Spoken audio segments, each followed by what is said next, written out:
நீதியை நிலைநாட்டிய சிலம்பு என்ற பாடத்தில் 5ஆம் வகுப்பு மாணவ மாணவிகள் சில காட்சிகளை நடித்து காட்டுகிறார்கள்.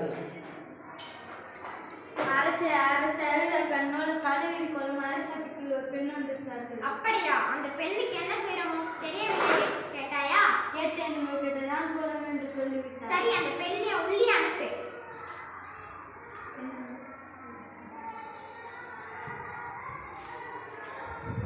இளம் கொடி போன்ற பெண்ணே, நீ யார்? அழுத கண்களுடன் எமை காண வந்திருக்கிறாய். உனக்கு என்ன வேண்டும்?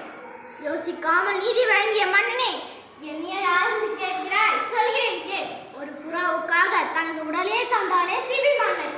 அவனை பற்றி கேள்விப்பட்டிருக்கிறாயா? பசுவின் கன்றை தேர்காலால் ஏற்றிக்கொன்ற தன் மகனையும் அதே தேர்காலில் ஏற்றிக்கொன்ற அன்னை மகனையும் அவனை பற்றி கேள்விப்பட்டிருக்கிறாயா? பெண்ணே, போது முடிந்து. நான் கேட்ட வினாவுக்கு இன்னும் நீ விடை கூறவில்லை.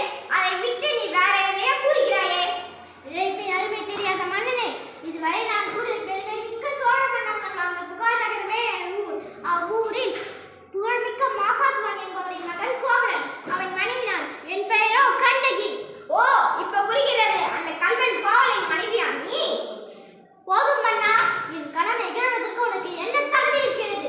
ஊழ்வினை பயனால் உனது ஊருக்கு வந்து எனது கால் சிலம்பை விற்க வந்த என்